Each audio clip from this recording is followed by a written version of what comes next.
Thank you very much indeed, Your Excellencies, ladies and gentlemen. First of all, I would like to thank the organizers of CyCon for inviting me to deliver the EU views on the cyberspace for this global expert audience. And it's a great pleasure for me to be here today and to discuss this new and ascending security issue in Europe and worldwide. Let me allow just a few words on the External Action Service. The External Action Service of the European Union is, in very simplified words, responsible for the foreign policy issues. So if you like, it's comparable with a sort of foreign affairs department in a state. We have also components which are more operational. We are, as you may know, running for the time being 16 missions all around the world, 5 military missions, and the other missions are civilian missions. And we have, of course, delegations which are similar to embassies all over the world. Allow me to start with a global overview what the EU has done to advance cybersecurity. I will then also like to address some additional issue related to military defense, to international law, norms of behavior, the issues of confidence building measures, and also maybe some words on internet governance. So it's in a way a bit broader approach, but as you know, the European Union, in difference to NATO, is responsible, has a different mandate, which in that sense is a bit larger, and it comprises, in a way, the all cybersecurity related issue. During the last decade, the EU has done several initiatives related to internal market, related to justice and home affairs, areas such as, for example, the directive to harmonize cybercrime in all member states, or the creation of the European Network and Information Security Agency, ENISA, or on the criminal side, the Europol, European Cybercrime Center, EC3. But all these actions have been, in a way, a bit fragmented. And so we tried with a new initiative in 2013 to bring these different approaches together and have a more, let's say, coherent approach on that. And this is why we adopted in 2013 a Cybersecurity Strategy of the European Union for an open, safe, and secure cyberspace, which is, in a way, the first EU comprehensive policy document on cyberspace issues. That strategy comprises different aspects. Aspects related to internal market, to justice and home, to common foreign and security policy dimension, and of course also comprising the cyber defense angle. The strategy was supported by all 28 member states, and it was approved by relevant council conclusions in June 2013. There have been identified 5 objectives in that strategy. First is achieving cyber resilience, then reducing cybercrime. Thirdly, developing cyber defense. Fourth, developing industrial and technological resources for cyber security. And then also to establish an EU international cyberspace policy. With the strategy, there was also a technical legislative proposal by the European Commission to strengthen cybersecurity, and that is called the Directive on Network Information Security, the NIS. That proposal is now in its final round, so to say, in the in the process of being adopted, and we hope that it will be adopted this year. I now will come to the military domain, and there has been tremendous development of the cyber capabilities over the last year. It has been and become clear that this constitutes an integrated part of potentially every future conflict, and we have heard about that already from the previous speaker. The EU here again has reacted, and we have adopted the EU cyber defense policy framework in 2014, actually in November. This defense policy work sets out the priority areas for cyber defense within the common security and foreign policy, and clarifies the roles of the different European actors, while of course fully respecting the competence and responsibility of our member states. It tackles various subjects such as the cyber defense capabilities of member states and what we can do to enhance them, the protection of our own networks which are used by the EU entities, be it in headquarters, be it on missions or operations, the aspect of training, exercises, and education, and then last but not least, the issue which was also mentioned beforehand, the cooperation with relevant international partners, and one of the most important parts for us in that context is, of course, NATO. And I'm happy to see some of colleagues from NATO with whom we have met in our regular staff-to-staff cyber consultation, and Mr. Ambassador was already mentioning it a bit. I'm also very grateful for the cooperation that the Cooperative Cyber Defense Center of Excellence here in Tallinn and the European Defense Agency have set up a good cooperation, and we hope to reinforce these links in the future. We will present sort of report already after 6 months of the adoption of that cyber defense policy framework during this month. I will not set out all the achievements, but just to name a few. One is that the Commission has now issued a communication on the digital single market strategy, and I'm mentioning it because it comprises also the famous issue of the private-public partnership, and I'm sure that in the next intervention we will hear something more of that. That is a challenging issue. I think we are all in favor to do something there, but to put it in practice is sometimes something we really have to think on. We have also launched studies related to civil defense markets, and that is complemented by relevant work from the EDA. On training, member states have launched exercises and education on EU military requirements. We have done awareness courses. We also had EU representation and participation as observers in the NATO cyber exercise, or also in the Locked Shield exercise. NATO has been accepted as an observer in the Cyber Ranges project, and there was yesterday a short discussion on that. And mutually, EDA is observer by a NATO cyber education project, which is run from one of the EU member states. We also mentioned already the cooperation with CERT and NCERT and the arrangements we are going to adopt. There are mutual briefings.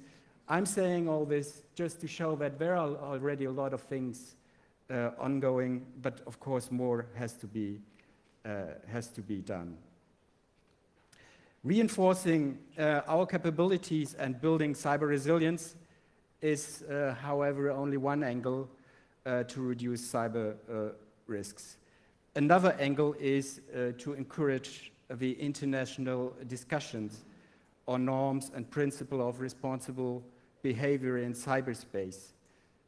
Agreed international rules, principles, and norms will help to enhance both transparency and trust in state behavior.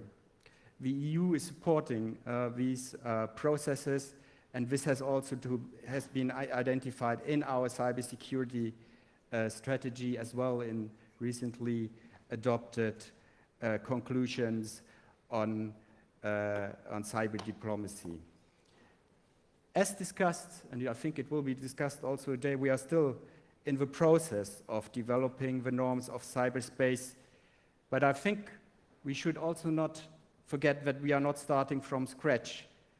There should not be any ambiguity in relation to the possible existence of an international vacuum in this domain. And we often recall this during our EU bilateral cyber dialogues, which we are conduct with other partners, and say that existing international law applies also in cyberspace.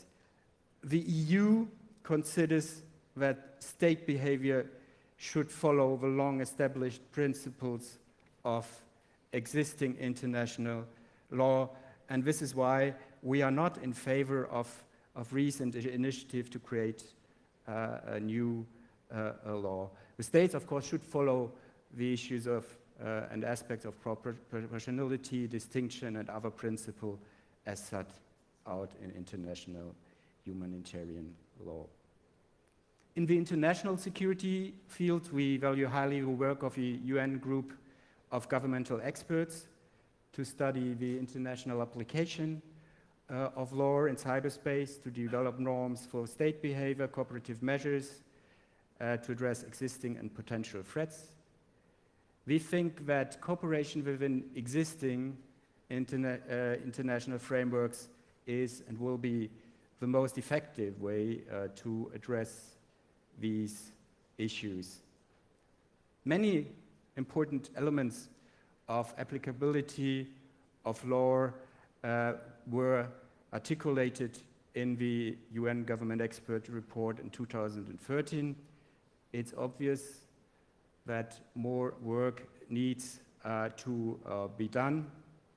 And in this context, we are looking forward to the next report, which is supposed to be adopted hopefully in June.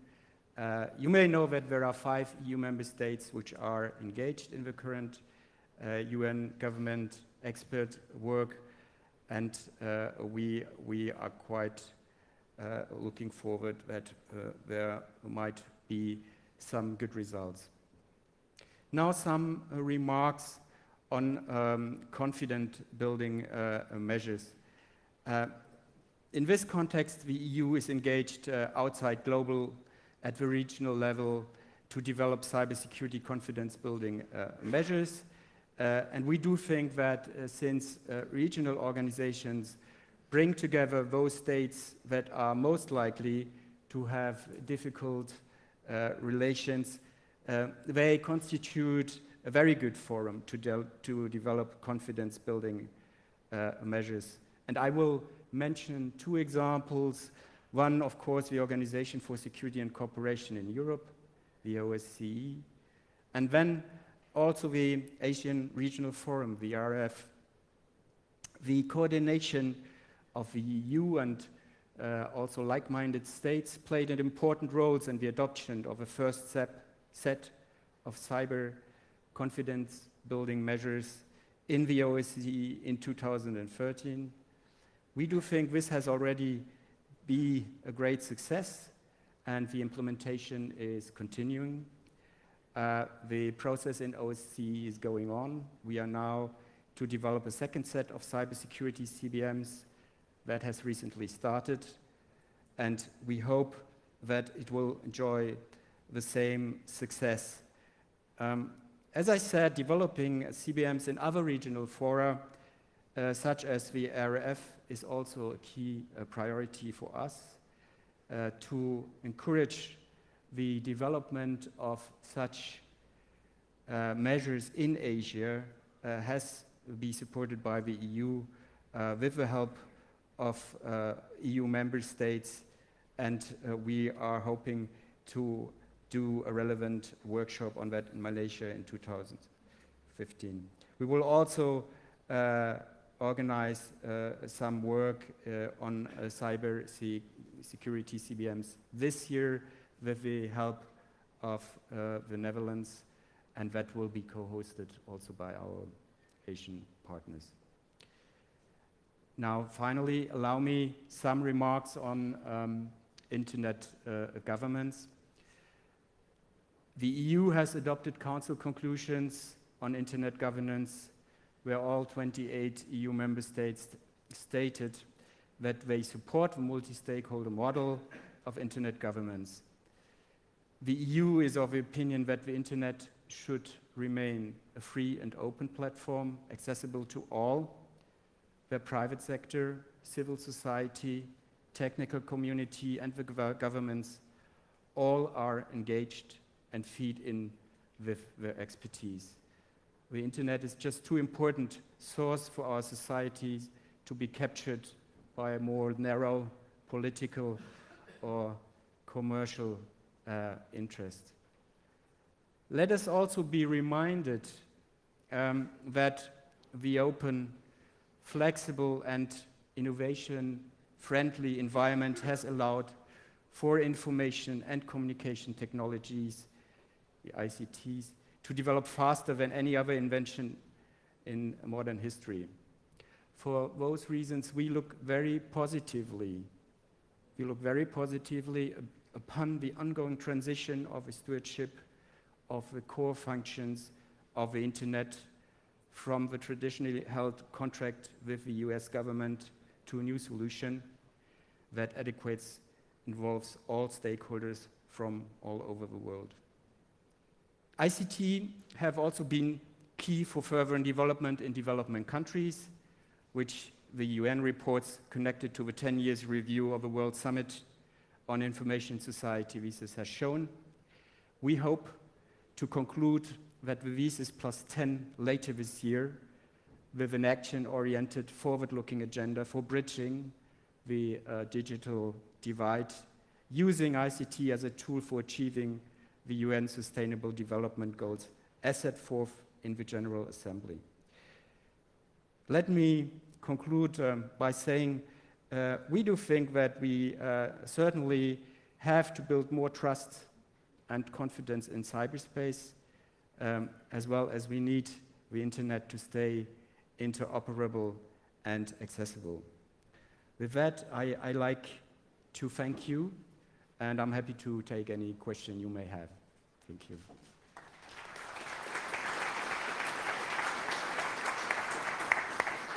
Thank you very much for this comprehensive overview of the EU efforts. We have time to squeeze in a couple of questions. Yes, over there in the middle.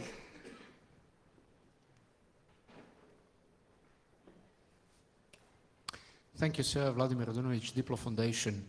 Particular question with regards to the World Summit on Information Society process. We're going to discuss internet governance more in the later panel afterwards, but the process which started or at some phase was developed as a multi-stakeholder process seems to now getting more and more locked into multilateral fora, as the WSIS event in end of this year will be in New York and most likely quite locked or closed for the governments. How do you see that development in terms and in relation to general conclusions here also that the whole process should actually be more open to stakeholders? Thank you. Yeah, thank you very much indeed for that question. I do think that's, let's say, the basic discussion from the start with that process. We are, for the time being, within the European Union, discussing how we shape our opinion on that, and how in more detail we want to formulate the possible outcome and what we want to achieve with that. But one thing is clear, as I said, we want it to be multi-stakeholder, and as I said, that also involves to include all relevant partners in that process, and the European Union is certainly committed in further enhancing and supporting that approach. Do I see a sea of hands? Yeah. Right Back there in the very back.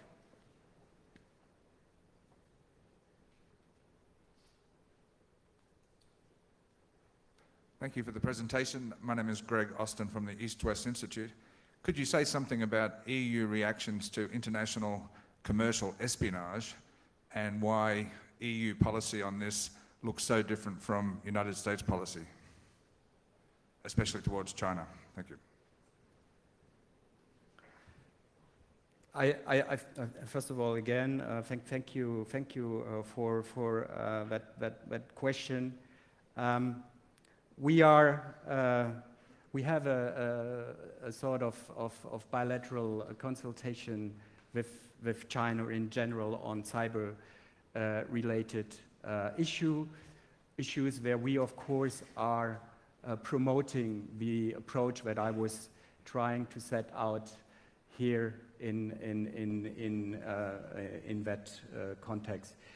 The issue of cyber espionage is indeed a challenging issue. The European Union has also in public statements taken position on that, but of course it's a difference if you are individual state, and we have also individual member states in the EU who have given their opinions on that issue, then formulating that for the whole European Union. But it is certainly an issue which is closely monitored by the European Union institutions as well. Thank you. Shall we take one last question for Mr. Roy? All right. You can ask the questions during the coffee break. So thank you very much for your presentation. Thank you. We have a present. Thank you very much.